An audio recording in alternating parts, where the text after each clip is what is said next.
अस्सलामुअलैकुम, hope so you all will be doing well. आज PPSC preparation के लिए ये फर्स्ट लेक्चर है और आज हमारा टॉपिक है केमिकल काइनेटिक्स।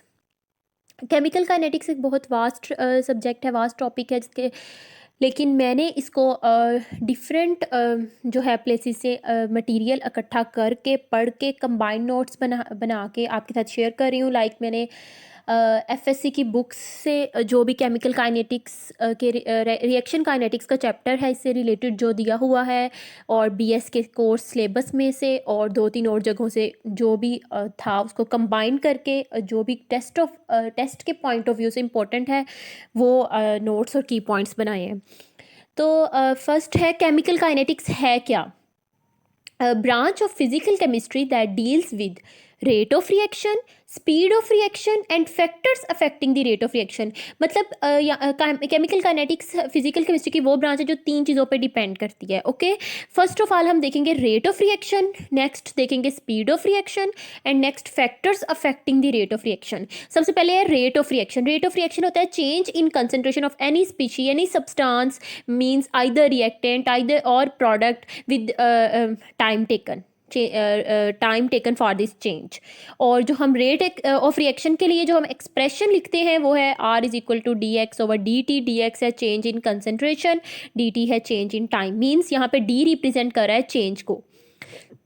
और जो रेट ऑफ रिएक्शन है इसमें जो हमारे पास है change in concentration of reactants and change in concentration of product, ये इक्वल होना चाहिए।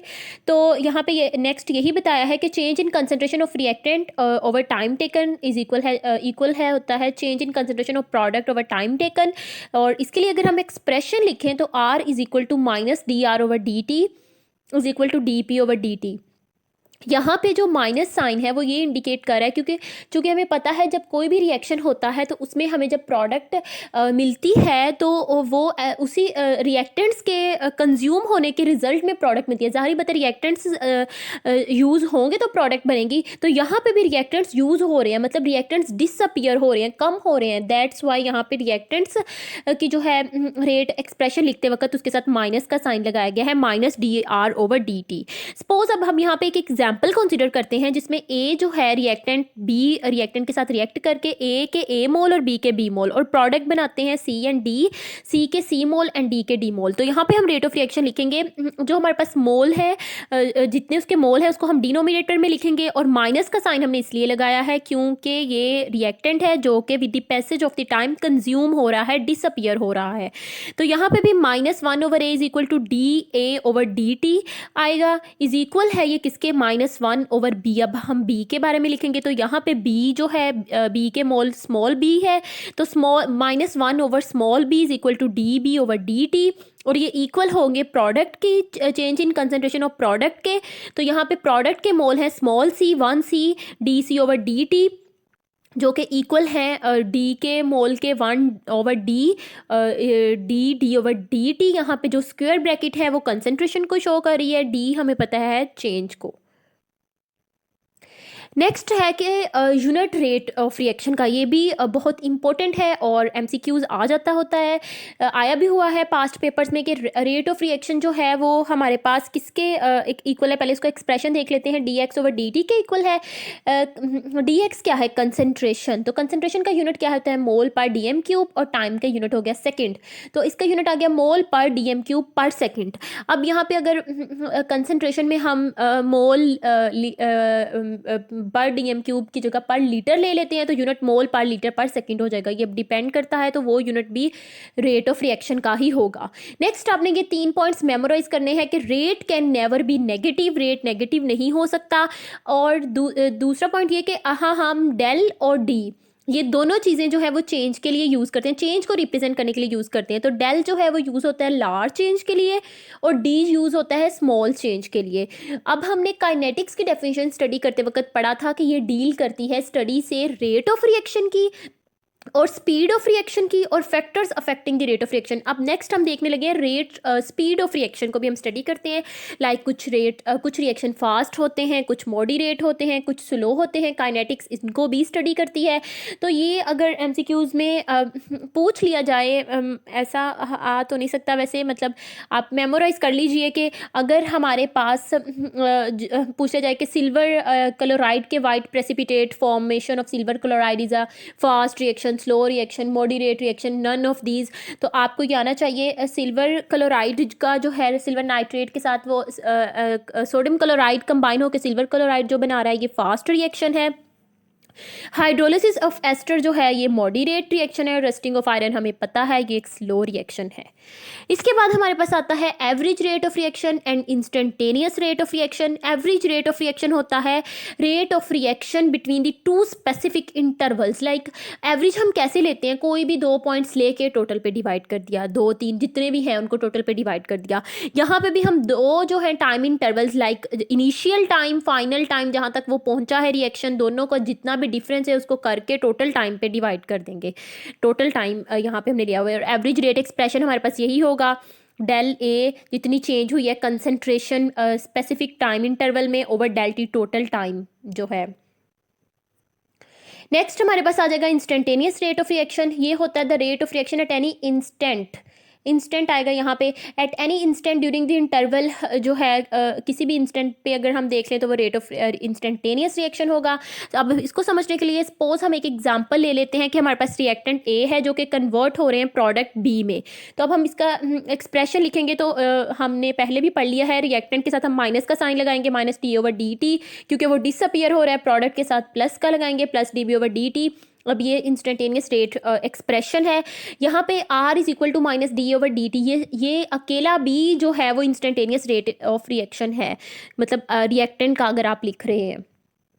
नेक्स्ट है average rate of reaction and instantaneous rate of reaction. ये इक्वल भी होते हैं, कब होते हैं, जब डेल टी यानी चेंज इन टाइम जो है वो ज़ीरो हो जाए, time interval change in time जो है वो ज़ीरो हो जाए, तो instantaneous rate and average rate जो है वो इक्वल हो सकते हैं, इक्वल होते हैं। अब आपने ये 2 पॉइंट्स मेमोराइज करने हैं कि एट फर्स्ट जब रिएक्शन स्टार्ट हुआ है, हो रहा है, स्टार्ट पे है, मतलब यूँ कह लें, तो इंस्टेंटेनियस रेट ज़्यादा होगा एवरेज रेट से। हमने पढ़ा कि एवरेज रेट क्या है, वो रेट जो दो टाइम डिफरेंस जो है, 2 टाइम इंटरवल्स जो इनके दरमियान हो।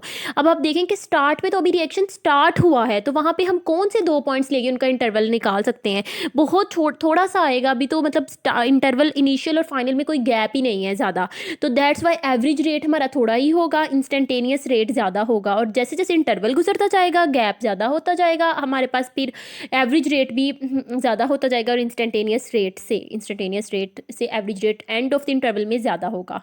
नेक्स्ट हमारे पास है रेट ला है rate equation, rate of reaction की जो हम इक्वेशन लिख रहे थे वही रेट ला है। ये रिलेशन शो करता है between the concentration of reactant, जैसे कि यहाँ पे ए और बी मेंशन किए हुए हैं, ये कंसंट्रेशंस है, और रेट ऑफ रिएक्शन, इनके दरमियान जो रिलेशन शो करता है वो रेट ला है। और यहाँ पे हमने रेट हम एक्सप्रेशन लिखते वक्त हम लिखते हैं कि रेट डायरेक्टली प्रोपोर्शनल होता है कंसंट्रेशन ऑफ रिएक्टेंट्स के। तो यहाँ पे हम डायरेक्टली प्रोपोर्शनल को ख़त्म करने के लिए जब हम इक्वल का साइन लगाते हैं तो कॉन्स्टेंट के साथ हम पुट कर देते हैं, तो रेट फाइनल आ जाता है, rate is equal to k A, suppose ए के मोल्स एम थे, बी के एन थे, तो ये रेट इक्वेशन हो गई। यहाँ पे अब के क्या है, के यहाँ पे होता है specific rate constant and velocity constant. और ये जो rate constant, specific rate constant और वेलोसिटी कांस्टेंट है, ये रेट ऑफ रिएक्शन के इक्वल हो सकता है, कब होता है, जब रिएक्टेंट्स की कंसंट्रेशन 1 हो।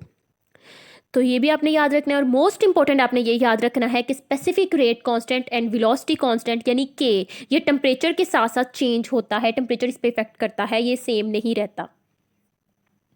नेक्स्ट हमारे पास आ जाती है ऑर्डर ऑफ रिएक्शन एंड मोलिक्यूलैरिटी। इसको आपने इनमें भी आपने डिफरेंस भी वैसे भी मेमोराइज करना है इनको, और डिफरेंस भी याद रखना है कि ऑर्डर ऑफ रिएक्शन है sum of the powers of the concentration terms in rate. जितनी भी रेट में कंसंट्रेशन है ना, उनकी पावर्स को सम कर देना है तो ऑर्डर निकल आएगा। लाइक अगर हम एग्जाम्पल देखें कि ए प्लस बी मोल्स कंबाइन होकर सी प्लस डी मोल्स बनाए हैं उन्होंने, तो रेट क्या निकला है हमारे पास, हमें पता है रेट इक्वेशन लिखते वक्त रेट हम के, अब दोनों की कंसंट्रेशन लिखेंगे, ए के ऊपर हमने उसके मोल्स लिख दिए ए, बी के ऊपर हमने लिख दिए उसके मोल्स बी। अब ऑर्डर हमें क्या पता है, हमने पढ़ा ऑर्डर की डेफिनेशन क्या है, sum of the powers of concentration terms, जो जिनकी पावर्स इनको सम कर लिया यानी ए प्लस बी, तो ये हमारे पास ऑर्डर आ गया।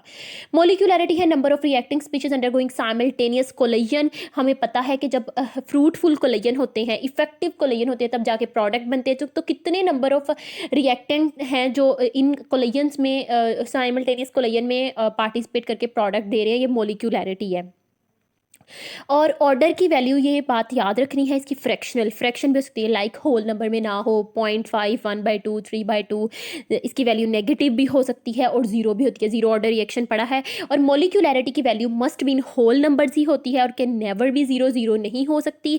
और ऑर्डर ऑफ रिएक्शन जो है वो temperature and pressure and concentration इन पे डिपेंड करता है, इनके साथ वेरी करता है, जबकि मोलिकुलरिटी इन पे डिपेंड नहीं करती, वो इनवेरिएंट क्वांटिटी है, वो वेरी नहीं करती। नेक्स्ट, ये बहुत इंपॉर्टेंट है कि sum of the exponents of the rate equation में और may not be same as in balanced chemical equation. हमने पढ़ा है कि ऑर्डर ऑफ रिएक्शन क्या है, sum of the exponents. Exponents का मतलब क्या है, पावर, कि सारी पावर्स का जो सम है रेट इक्वेशन में, जितनी भी कंसंट्रेशन है, जैसे ऊपर हमने ए बी वाले में देखा, इसमें सिर्फ दो ही कंसंट्रेशन थी और उनकी पावर ए और बी थी, तो ए और बी को हमने प्लस करके ऑर्डर निकाल लिया। अब अगर हम कुछ इक्वेशंस ऐसी होती हैं जिनमें क्या होता है कि जो इक्वेशन के अंदर मोल्स दिए हुए हैं, लाइक यहाँ पे ए के ए मोल दिए हैं, बी के बी मोल दिए हैं, तो हमने एक्सपोनेंट्स में भी ए के ए लिख दिए, बी के बी। लेकिन कुछ इक्वेशंस में हम उनके एक्सपोनेंट्स वही नहीं लिखते जो बैलेंस्ड केमिकल इक्वेशन में लिखे होते हैं। इस बात को समझने के लिए आप नीचे एग्जाम्पल देखें, जैसे कि CHCl3 + Cl2 gives a CCl4 + HCl, इसकी एग्जाम्पल कोड की गई है।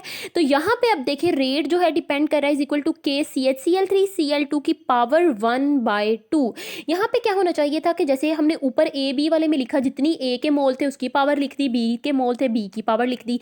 लेकिन यहाँ पे हमने क्या किया है, यहाँ पे हमने जो रेट लिखते वक्त CHCl3 की पावर तो 1 थी, ठीक है, नहीं लिखी, लेकिन Cl2 की 1/2 कोड कर दिया है। अब इस रिएक्शन ये बेस्ट एग्जांपल है इस चीज़ की कि जो सम ऑफ द एक्सपोनेंट्स हैं रेट इक्वेशन में, वो बैलेंस्ड केमिकल इक्वेशन में मे और मे नॉट बी सेम भी हो सकते हैं और नहीं भी सेम हो सकते। और इसका फिर जब हम ऑर्डर निकालते हैं इस रिएक्शन का, तो वो हमारे पास आता है 1.5। और ये जैसे कि हमने पहले पढ़ा कि ऑर्डर ऑफ रिएक्शन की वैल्यू फ्रैक्शनल हो सकती है ना, तो ये फिर फ्रैक्शनल ऑर्डर की एग्जांपल में आ जाता है। तो अब हमारा क्वेश्चन ये होता है कि वहाँ पे 1/2 हमने क्यों लिखा था, क्योंकि जो अब यहाँ पे आपने ये बात मेमोराइज कर लेनी है कि जो ऑर्डर ऑफ रिएक्शन है वो एक एक्सपेरिमेंटली डिटरमाइंड क्वांटिटी है, तो इसलिए हम उसको सिर्फ और सिर्फ बैलेंस्ड केमिकल इक्वेशन देख के नहीं बता सकते ये कौन सा ऑर्डर है, और एक्सपोनेंट्स सम करके उसका ऑर्डर एग्जैक्ट वो आ रहा है जो वो वाकई है या नहीं, क्योंकि ये एक एक्सपेरिमेंटली डिटरमाइंड क्वांटिटी है। ओके, अब जो है हमारे पास रिएक्शंस जो हैं वो डिफरेंट ऑर्डर्स के हो सकते हैं, zero order reaction, pseudo first order, second order, third order. Okay, ये मैंने थोड़ा सा तो मुश्किल होगी ज़रा मर्ज करके कंबाइन करके कंजस्टेड सा लिखा हुआ है, लेकिन ये मैंने इसलिए लिखा है क्योंकि कंपैरिजन में चीज़ें ज़्यादा अच्छे से याद होती हैं और मेमोराइज करने में भी आसानी रहती है। तो सब के मैंने जो चीज़ें थी सब में से वो कंबाइन करके इकट्ठी बनाई है ये टेबल। तो सबसे पहले हमारे पास ज़ीरो ऑर्डर है, तो सबसे पहले है इन सब की डेफिनेशंस। तो ज़ीरो ऑर्डर वो है जिसमें रेट प्रोपोर्शनल हो, रेट डिपेंड ही ना करे रिएक्टेंट की कंसंट्रेशन पे, या यूं कह लें कि रेट प्रोपोर्शनल हो जीरोथ पावर ऑफ रिएक्टेंट। जाहिर बात है जब किसी चीज़ की पावर जीरो हो तो वो 1 के इक्वल हो जाती है। तो ये भी इसकी सेकंड डेफिनेशन है। तो आप मोस्टली आपने यही पढ़ी होगी कि जीरो ऑर्डर ये होता है जिसमें rate of reaction is independent of the concentration of the reactant. लेकिन जो दूसरा है वो ये भी इसकी डेफिनेशन हो सकती है कि रेट जो है वो प्रोपोर्शनल है to zeroth power of the reactant. Pseudo मतलब होता है फॉल्स। स्यूडो फर्स्ट जो फॉल्स फर्स्ट हो मतलब हो वो कुछ और, लाइक वो सेकंड ऑर्डर हो लेकिन बने वो फर्स्ट। यहाँ पे क्या होता है कि rate of reaction depends on the concentration of the one reactant, but actually it must not be one. हमें लग रहा होता है कि जो रेट है ना वो एक की कंसंट्रेशन पे हमें अपेरेंटली वो एक से ज़्यादा ही कंसंट्रेशन पे डिपेंड कर रहा होता है, लेकिन एक्चुअल में वो एक ही कंसंट्रेशन पे डिपेंड कर रहा होता है। तो ये एक थोड़ा सा क्लैश आ जाता है, जिसकी वजह से हम इसको स्यूडो फर्स्ट का नेम देते हैं। ओके, इसको एग्जाम्पल जब पढ़ेंगे तो मज़ीद आपको इसका क्लियर हो जाएगा। नेक्स्ट है फर्स्ट ऑर्डर। फर्स्ट ऑर्डर जैसे कि नेम से ही है, तो रेट डिपेंड करेगा कंसंट्रेशन ऑफ वन रिएक्टेंट पे, सेकंड में किस पे करेगा, दो रिएक्टेंट्स पे, थर्ड में किस में करेगा, रेट डिपेंड थ्री रिएक्टेंट्स पे। नेक्स्ट मैंने एग्जाम्पल ली है, ये है सबके जो नेक्स्ट जो है वो डिफरेंशियल एक्सप्रेशन है, रेट एक्सप्रेशंस। सबसे पहले सपोज मैंने सब में एक जैसी एग्जाम्पल ली है ताकि आपको समझने में आसानी हो। जैसे कि A प्लस बी हमारे पास दो रिएक्टेंट है और प्रोडक्ट P बन रहा है। ओके, यहाँ पे जो रेट है वो रेट एक्सप्रेशन अब हम लिखेंगे, हमें पता है रेट एक्सप्रेशन क्या होता है, directly proportional to the concentration of reactant, directly proportional का साइन खत्म करके K लगा दिया। अब A जो है उसकी पावर भी मैंने ज़ीरो लिखी है और B की पावर भी ज़ीरो लिखी है, क्योंकि ज़ीरो ऑर्डर की डेफिनेशन क्या थी कि रेट जो है वो ज़ीरोथ पावर ऑफ रिएक्टेंट के प्रोपोर्शनल होता है। तो दोनों की पावर ज़ीरो लिखी, जिसकी पावर ज़ीरो होती है वो वन के इक्वल होता है। तो ए में ए की जगह पे भी वन आ गया, बी की जगह पे भी वन आ गया, तो वन को के से मल्टीप्लाई किया तो के ही आ गया। अब रेट का जो होता है वो हमें पता है d x over D T is equal to k. ये ज़ीरो ऑर्डर का एक्सप्रेशन आ गया और ये आपने याद रखना है। नेक्स्ट भी हमने वही रिएक्टेंट लिया। अब स्यूडो में क्या होता है कि हम एक चीज़ एक्सेस में ले लेते हैं और उस पर वो कंसंट्रेशन फिर डिपेंड नहीं करती। सपोज जब हम किसी भी चीज़ की हाइड्रोलिसिस करवाते हैं, वाटर एक्सेस में ले लेते हैं, तो वहाँ उस केस में जो है ना वो स्यूडो ऑर्डर बन जाता है, क्योंकि वाटर की कंसंट्रेशन बहुत ज़्यादा होती है और रेट उस पर डिपेंड ही नहीं करता। और यहाँ पर भी हम सपोज करें कि हमने बी एक्सेस में ले लिया है तो रेट सिर्फ ए पे डिपेंड करेगा। अब ये ए माइनस एक्स क्या है, तो ये भी आपने पढ़ा हुआ है कि सपोज, अब इस बात को भी ध्यान से समझ लीजिए जिसको ये क्लियर नहीं है कि a माइनस एक्स क्या है। तो a प्लस बी, a की कंसंट्रेशन सपोज हमारे पास पहले क्या थी, मैक्सिमम थी a, स्मॉल a। ओके, और यहाँ पे b रिएक्टेंट की कंसंट्रेशन क्या थी हमारे पास, स्मॉल b, और इन्होंने प्रोडक्ट की इनिशियल कंसंट्रेशन थी ज़ीरो। अब वक्त जैसे टाइम जो है वो with the passage of the time क्या हुआ, जो a की कंसंट्रेशन है वो कम होती गई, b की भी, और प्रोडक्ट की कंसंट्रेशन बन गई x। तो a की कंसंट्रेशन हो गई a minus x with the passage of the time, और b की कंसंट्रेशन हो गई b माइनस एक्स। और दैट्स वाई यहाँ पे हमने a की कंसंट्रेशन की जगह a माइनस एक्स पुट कर दिया है। ओके, ऐसा ही हमने बाकी ऑर्डर्स में भी किया है। होप सो आपको अच्छे से इसकी समझ आई होगी। अगर कोई भी बात आपको क्लियर ना हुई हो, रह जाए, तो वो आप कमेंट सेक्शन में पूछ लीजिएगा। नेक्स्ट हमारे पास है फर्स्ट ऑर्डर। यहाँ पे भी हमने वही लिखा, a प्लस बी जो हमें प्रोडक्ट दे रहा है p। यहाँ पे भी रेट जो है फर्स्ट हमें पता है a की पावर के ही बराबर है, एक की ही कंसंट्रेशन पे डिपेंड करेगा। तो सपोज यहाँ पे a है जिसकी कंसंट्रेशन पे डिपेंड कर रहा है, और रेट हमें पता है d x over D T के इक्वल है, और यहाँ पे भी k और a की हमने लिख दिया a माइनस एक्स कंसंट्रेशन है। नेक्स्ट है हमारे पास सेकंड ऑर्डर रिएक्शन। यहाँ पर भी हमारे पास a प्लस बी है, गिव्स अस प्रोडक्ट दे रहा है, और यहाँ पे जो हमारे पास रेट ऑफ रिएक्शन है वो दो की कंसंट्रेशन पे डिपेंड करेगा। तो यहाँ पे मैंने क्या लिखा, a इंटू बी, और हमारे पास क्या आ गया, डी एक्स। यहाँ पे हाँ, यहाँ पे एक बात और है कि हम जो कंसंट्रेशन हैं वो डिफरेंट सेकेंड ऑर्डर में डिफरेंट कंसंट्रेशन भी लेते हैं और सेम कंसंट्रेशन भी लेते हैं। लाइक हमने a जो है, a की कंसंट्रेशन जैसे मैंने आपको एग्जाम्पल दी थी फर्स्ट ऑर्डर में समझाने के लिए कि a की कंसंट्रेशन पहले ए ज़ीरो टाइम है तो ए की कंसंट्रेशन स्मॉल ए है और बी की कंसंट्रेशन भी हम स्मॉल ए ले लेते हैं। ओके, जब हम दोनों की सेम कंसंट्रेशन लेंगे तो जो नीचे वाला एक्सप्रेशन है ये आएगा, और जब हम दोनों की डिफरेंट कंसंट्रेशन लेंगे, लाइक ए की ए स्मॉल ए ले लें, बी की स्मॉल बी ले लें, और with the passage of the time A की कंसंट्रेशन ए माइनस एक्स हो जाए और बी की बी माइनस एक्स हो जाए, तो हमारे पास ये वाला एक्सप्रेशन आएगा, d x over D T is equal to k a minus x b minus x, और सेम के लिए a minus x a minus x. और थर्ड ऑर्डर में जो हमारे पास है वो तीनों की कंसंट्रेशन पे डिपेंड करेगा, और सेम कंसंट्रेशन हमने ली है a माइनस एक्स ही, तो a माइनस एक्स का क्यूब आ जाएगा। ओके, अब हमारे पास है इंटेग्रल रेट एक्सप्रेशन सबका। ये हमने डिफरेंशियल रेट एक्सप्रेशन पढ़ा था। अब इंटेग्रल में क्या है कि x इज इक्वल टू, हमने ना जो ऊपर इक्वेशन फाइनल आई है सब की, जिसको मैंने जो है सर्कुलेट कर दिया था ब्लू के साथ, उसका हम इंटीग्रेशन उसकी हम लेके एक्सप्रेशन नेक्स्ट लिख रहे हैं, x is equal to k t plus g, और यहाँ पे बाउंड्री कंडीशन अप्लाई कर रहे हैं कि व्हेन टाइम अगर ज़ीरो हो जाए, x भी ज़ीरो हो जाए, तो हम अगर टाइम की जगह ज़ीरो पुट पुट करें और x की जगह भी 0 पुट करें तो z की वैल्यू 0 हो जाती है। अब z की वैल्यू 0 अब हमने इस इक्वेशन में पुट कर दिया, x is equal to k t plus जी में, तो हमारे पास x is equal to k T आ गया क्योंकि z 0 था। यही केस हमने सबके साथ किया है, ये फाइनल एक्सप्रेशन आ गया है। अब यही केस हमने नेक्स्ट किया है। पहले हमने फर्स्ट ऑर्डर में क्या किया है कि उसकी स्यूडो फर्स्ट ऑर्डर भी फर्स्ट है तो एज सच ही होगा। फर्स्ट ऑर्डर में हमने क्या किया है, minus log a minus x is equal to k t plus g, इसमें भी बाउंड्री कंडीशन अप्लाई करके z 0 लेके वहाँ पे z की एक्सप्रेशन जो है 0 पुट करके फाइनल इक्वेशन निकाल ली है। इसी तरीके से मैंने यहाँ पे सेकेंड ऑर्डर में पहले जो है बाउंड्री कंडीशन से पहली कंडीशन इक्वेशन नहीं लिखी, फाइनल लिखी है।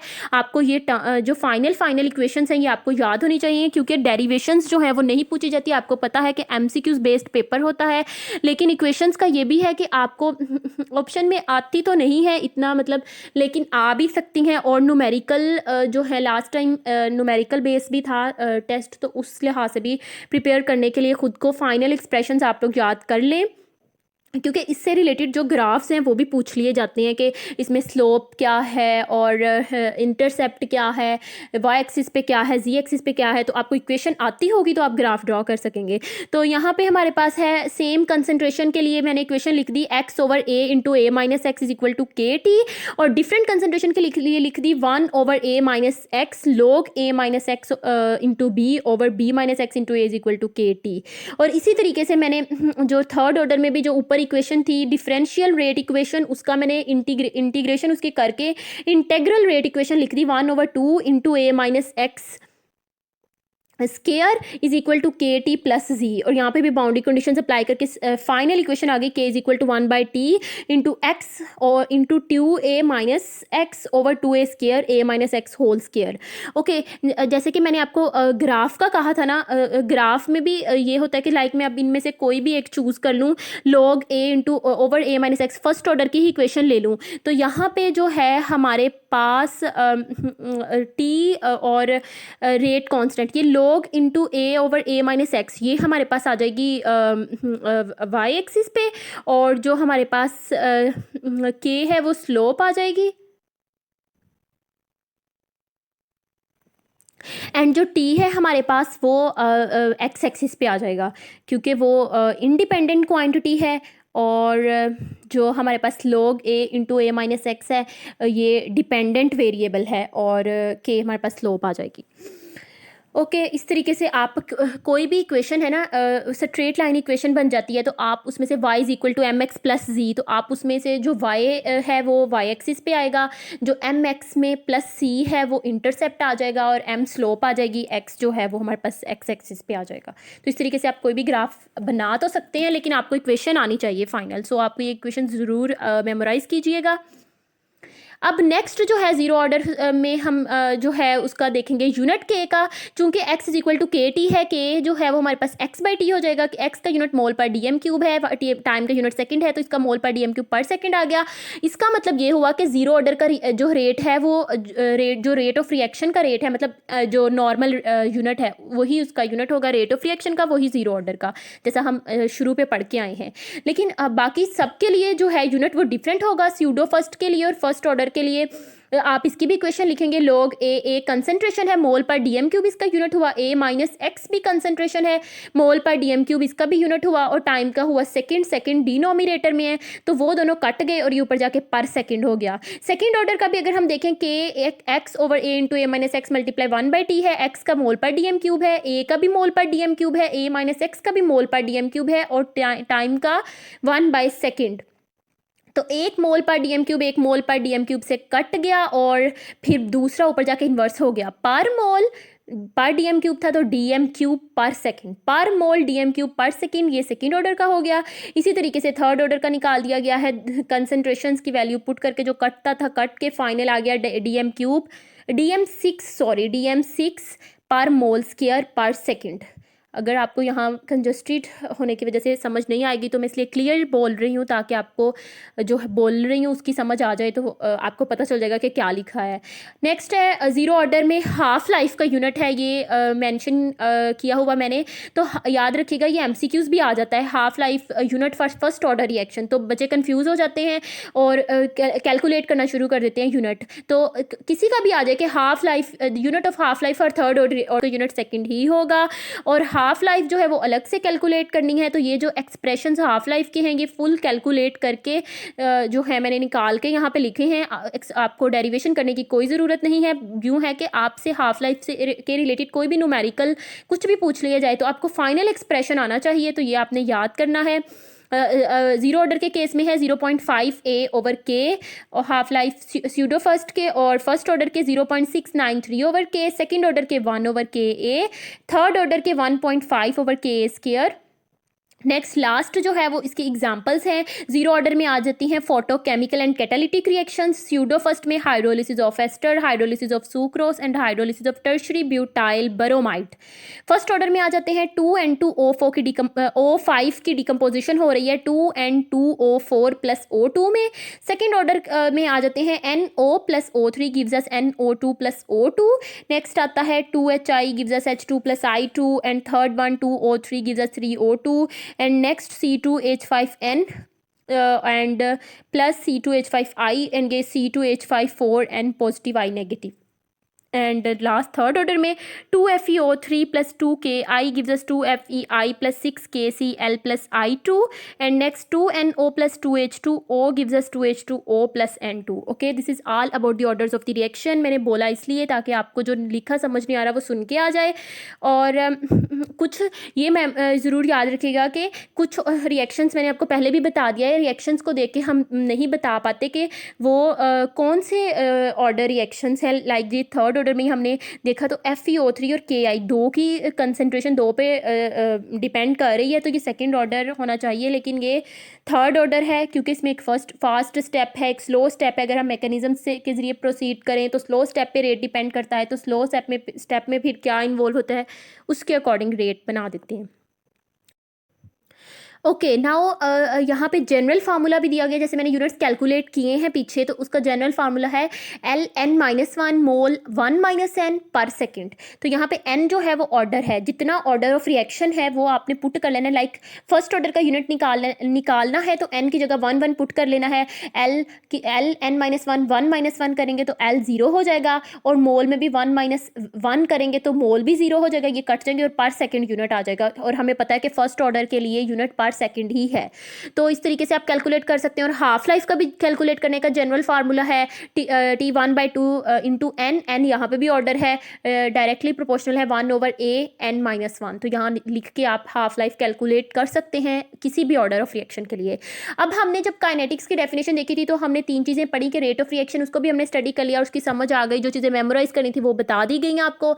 नेक्स्ट हमने देखा कि स्पीड जो थी रिएक्शन की, मॉडरेट, फास्ट, स्लो। अब लास्ट वन था कि कौन से फैक्टर्स हैं जो इन्वॉल्व होते हैं, डिपेंड अफेक्ट करते हैं रेट ऑफ रिएक्शन को, वो भी काइनेटिक्स में स्टडी किए जाते हैं। तो ये रेट ऑफ रिएक्शन ये वैसे भी बहुत बहुत इंपॉर्टेंट है कि रेट ऑफ रिएक्शन डिपेंड किस पे करता है, नेचर ऑफ रिएक्टेंट पे, कंसंट्रेशन ऑफ रिएक्टेंट पे, सरफेस एरिया पे भी, लाइट पे, टेम्परेचर पे। एमसीक्यूज पूछ लिया जाता है कि rate of reaction depends on concentration of reactant, surface area, light, all etcetera, all of the above. तो इसमें भी कंफ्यूज होने वाली बात नहीं है। और नेचर ऑफ रिएक्टेंट, लाइक के रिएक्टेंट की नेचर क्या है, जैसे double decomposition reactions and neutralization reactions होते हैं, ये फास्ट इनका रेट होता है, जल्दी से हो जाते हैं as compare to those reactions जिनमें बॉन्ड्स अरेंज्ड होते हैं, जैसे रीअरेंजमेंट रिएक्शंस। अगर डबल डिकम्पोजिशन की बात करें तो इसमें हम स्टडी कर सकते हैं कि जैसे NaCl है और अमोनियम NaOH है, सोडियम हाइड्रोक्साइड है और अमोनियम क्लोराइड है, ये हमारे पास कंबाइन होकर अमोनियम हाइड्रोक्साइड दे रहा है और सोडियम क्लोराइड। तो ये डबल डिकम्पोजिशन रिएक्शन हो गया। न्यूट्रलाइजेशन का भी आपको पता है, एसिड और बेस मिलके साल्ट बनाएंगे और वाटर एलिमिनेट होगा। और इसी तरीके से ऑक्सीडेशन रिडक्शन रिएक्शन जिसमें transfer of electrons occur take place, ये भी स्लोअर होते हैं देन आयोनिक रिएक्शन से। आयोनिक रिएक्शंस फास्टर होते हैं, हमें पता है आयंस जो हैं उनमें पोल्स होते हैं, क्रिएट हो जाते हैं, आयंस क्रिएट हो जाते हैं, तो वो फास्टली आपस में पॉजिटिव नेगेटिव है जल्दी से रिएक्ट करके प्रोडक्ट दे देते हैं, तो उनका रेट फास्ट होता है। तो इस पे रेट नेचर ऑफ रिएक्टेंट पे हम ये नहीं कह सकते कि रेट डायरेक्ट डिपेंड करता है या इन्वर्स, क्योंकि ये अब नेचर पे डिपेंड कर रहा है ना। अब देखें डबल डिकम्पोजिशन में और है, न्यूट्रलाइजेशन में क्या है, और ऑक्सीडेशन रिएक्शंस में नेचर एट्सेट्रा। तो यहाँ पे तो नेचर पे डिपेंड ज़रूर करता है। अब ये नेचर पे डिपेंड करता है कि वो अब किस तरह की है, तो उसके अकॉर्डिंग रेट होगा। लेकिन अब सेकेंड फैक्टर अगर हम देखें कंसनट्रेशन ऑफ रिएक्टेंट, तो इस पर डायरेक्ट डिपेंड करता है कि जितनी ज़्यादा रिएक्टेंट की कंसनट्रेशन होगी उतना उनके कोलेजन के चांसेस बढ़ेंगे। और हमें पता है कि जब कोलेजन होगी रिएक्टेंट्स की तभी हमारे पास प्रोडक्ट आएंगे, तो कोलेजन के चांसेस जब इन्हांस होंगे तो प्रोडक्ट भी आएगी ज़्यादा, रेट ऑफ रिएक्शन ज़्यादा होगा। सरफेस एरिया पे कैसे डिपेंड करता है कि जितना सरफेस एरिया ज़्यादा होगा उसमें भी रिएक्टेंट्स का कंबाइन होकर प्रोडक्ट में जाने की पॉसिबिलिटी ज़्यादा होगी। फॉर एग्जांपल कोई भी है जो पाउडर्ड फॉर्म में रिएक्शन करता है वो मोर रैपिडली रिएक्ट होगा एज़ कम्पेयर टू, जैसे कि एल्यूमिनियम का यहाँ पे दिया है कि एल्यूमिनियम फॉइल है, अगर हम उसको सोडियम हाइड्रोक्साइड से रिएक्ट करवाते हैं और पाउडर एल्यूमिनियम को भी रिएक्ट करवाते हैं, तो फॉइल एल्यूमिनियम जो है वो कोल्ड कंडीशन में हॉट कंडीशन में जो है सोडियम हाइड्रोक्साइड के साथ रिएक्ट करेगा, फिर भी इतना रैपिड नहीं करेगा जितना पाउडर एल्यूमिनियम कोल्ड कंडीशन में सोडियम हाइड्रोक्साइड के साथ रिएक्ट कर जाएगा। तो पाउडर्ड फॉर्म में कोई भी रिएक्शन होगा वो फास्ट होता है। लाइट पे डिपेंड करता है, इसके साथ भी डायरेक्ट है। लाइट में फोटोन्स होते हैं, एनर्जी होती है, तो वो जब रिएक्शन को दी जाती है वो एब्जॉर्ब करते हैं, तो रिएक्शन फास्ट जाता है। जैसे फोटोसिंथेसिस है उसमें लाइट की ज़रूरत है, इसके लिए साथ भी डायरेक्ट है। टेम्परेचर के साथ डायरेक्ट रिलेशन है, हाँ जी। टेम्परेचर में भी हमें पता है कि टेम्परेचर देने से काइनेटिक एनर्जी इंक्रीज होगी, काइनेटिक एनर्जी इंक्रीज होने से उनका कोलेजन के चांसेस बढ़ेंगे और प्रोडक्ट ज़्यादा आएगी। Change in concentration of reactant and product can be determined by, okay, जो हमारे पास चेंज आया है रिएक्टेंट एंड प्रोडक्ट की कंसनट्रेशन में वो कितना आया है, क्या आया है, वो हम फिजिकल मेथड्स लाइक स्पेक्ट्रोमीट्री, ये सारे फिजिकल मेथड्स हैं, electrical conductivity method, dielectrometric method, refractometric method and optical rotation method, इनसे फाइंड आउट कर सकते हैं। इसके अलावा केमिकल मेथड से भी फाइंड आउट कर सकते हैं कि कंसनट्रेशन रिएक्टेंट की चेंज हुई है नहीं। तो ये आपने इनके नेम्स मेमोराइज कर लेने हैं। नेक्स्ट आ जाता है टॉपिक एक्टिवेशन एनर्जी का, इसको हम ई से रिप्रेजेंट करते हैं, और ये हमारे पास होती है amount of energy required for an effective collision, मतलब minimum amount of energy, you can say that minimum amount of energy, जो सबसे कम तरीन एनर्जी जो हमें रिएक्शन को स्टार्ट कराने के लिए चाहिए। And remember that exothermic reactions के लिए प्रोडक्ट की एनर्जी लो होगी। क्यों? एक्सो क्या है? जिसमें एनर्जी रिलीज हुई है, तो जो रिएक्टेंट रिएक्ट कर रहे होंगे उनकी एनर्जी जो है वो ज़्यादा ही होगी ऑब्वियसली, क्योंकि उन्होंने रिएक्ट किया भी है और थोड़ी सी एनर्जी रिलीज भी कर दी है, और अब जो प्रोडक्ट बने हैं उनकी एनर्जी ऑब्वियसली थोड़ी होगी। और एंडोथर्मिक में अब एनर्जी एब्जॉर्ब हुई है, तो जितनी पहले रिएक्टेंट की थी उसमें थोड़ी सी और एब्जॉर्ब हुई है और फिर प्रोडक्ट बने हैं, तो प्रोडक्ट की एनर्जी ज़्यादा होगी, ये भी मेमोराइज करना है। और जो एनर्जी ऑफ एक्टिवेशन है फॉरवर्ड और बैकवर्ड रिएक्शन की, वो डिफरेंट है for different reactions, like exothermic के लिए डिफरेंट है, एंडोथर्मिक के लिए डिफरेंट है।